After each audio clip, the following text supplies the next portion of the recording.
It's Laura Eubanks of Design for Serenity with your succulent tip of the day. And it is time for the Coral Reef 2.0 in University City, University Town Center area. Yes, we are back at the Coral Reef project to do the side yard. Now, this is not going to be a coral reef on this side, but it will be remnant or indicative of. We're going to pull things in that we've used in the coral reef, and it's all going to be tied together. But this is a very different microclimate, and we want to pull in some different elements, and my challenge is going to be to create cohesion without mimicking what I've done out front, because that's a very, very special project and we want it to stand alone. So I am going to show you the coral reef. It's been about a month, probably. It's such a blur. I guess about a month since we installed it. But this Corian side of the Coral Reef project is so cool already. Look, we've got this wonderful retaining wall. We've still got, all of this fantastic glass. We've got these millie that I'm going to lace out just a little bit more to add a little more structure.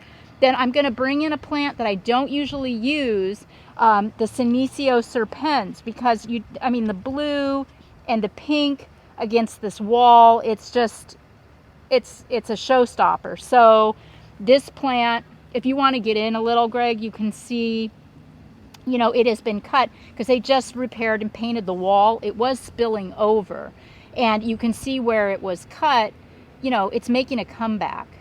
I'm just not a big fan of all of that type of thing that's happening. But with proper pruning practices and grooming, I think I can keep it looking good 12 months a year. That is my goal.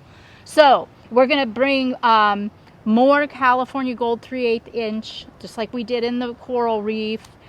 For the main top dressing, we're going to use the honey quartz, the Baja Cresta, the onyx, boulders. We'll bring a couple of pot rocks in, just, again, for continuity, to kind of tie things together. Then we're going to bring in some really, really special polished rock. My clients went to KRC in San Marcos and fell in love with the rainbow pebble and the sunburst pebble, which are gorgeous and will look smashing against this installation.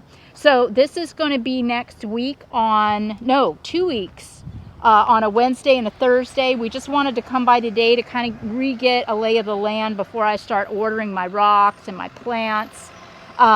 Michael and Cesar still have plants in their from their collection that I'll be able to use out here. And I don't know what I'm doing. I never do. I know, sort of, kind of in a way, but not really. I'll go to the nursery, I'll buy plants that appeal to me, I'll pull in from their collection, we'll have the boulders and the soil here, and it'll just happen, just like it always does. And you will get to come with us. Before we move over to see the coral reef, I just want to show you all Greg's. It is almost the anniversary of Greg's rebirth. Many of you know that he suffered a cardiac arrest at the Minneapolis airport on August 10th of 2019. So we are coming up on his 2-year anniversary. How are you doing, Greg? I'm doing fantastic. He is. He is doing absolutely fantastic, and we are thankful. Look at me. Yeah, look at him. Ooh, turn around. Let's see Dad. Let's see Dad ass. Yeah. He's looking great. He's feeling great. Many of you remember last year we did a campaign and gave proceeds to the Sudden Cardiac Arrest Foundation. Our son John and Hannah came up with this fantastic design, and it says "Love is in the Garden." So we are relaunching the shirt. It'll be available starting tomorrow, or actually tonight. John's going to put it back on the website. Any of you that would like to purchase the shirt to celebrate with us, Greg's second bonus year, we would love to have you. So thanks for the support. Thank you. All right. Okay, back to business. So also exciting in the garden is we've got full sun where we just were, and then under these Pyrus Kawakami trees, we've got some shade. And Michael has made these fantastic planters. I mean, look at the copper work on this one. They're just so gorgeous. And he's planted his Sansevieria collection in the planters. He takes credit for all of the staging of these planters. I'm not going to do a whole lot in here because it just already looks so fantastic. But again, oh my God.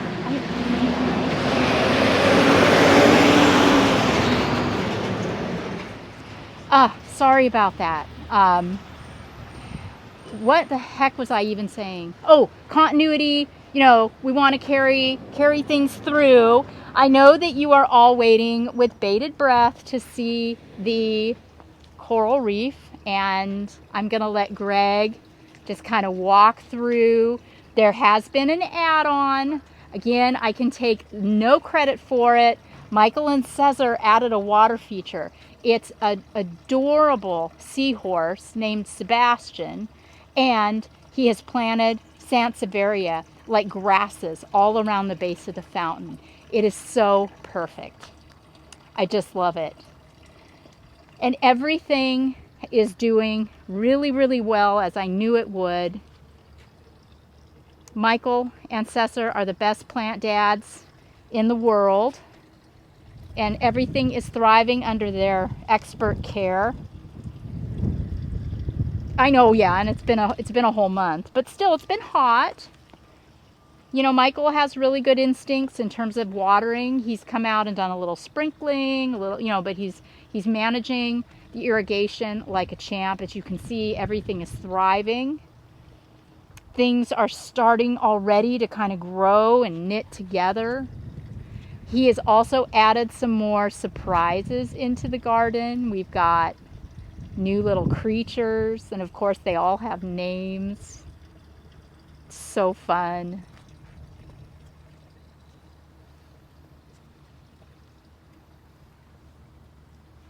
Yeah.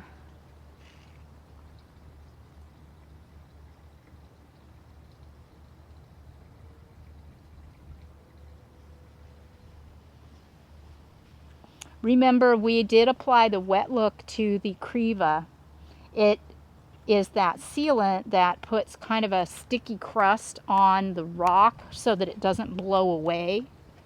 You know, you can't step on it, but you know, if you feel it, it has a really hard crust, and it's very easy to run a blower or, you know, just to pick up detritus off of it. It's just a really nice finish. He's also added some starfish, just beautiful little touches. All of the plants that are inside the cave are looking fantastic. This little cactus was really struggling, and it's starting to turn green. It was really yellow. I think it knows it's the star of the show, and it's just happy to be here.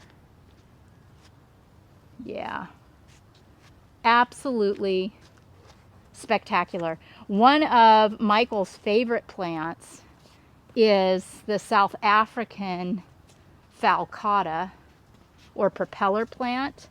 And my treasure chest. Thank you, Michael. It's my deposit check. He puts it in the treasure chest. This South African Falcata, look at the blooms. Now, in the comments, let me know if you've got this plant, because I know it comes in other colors too. So let me know if you've got one that isn't red. I'd be really interested to see. But yeah, what do you think, guys? Isn't it something?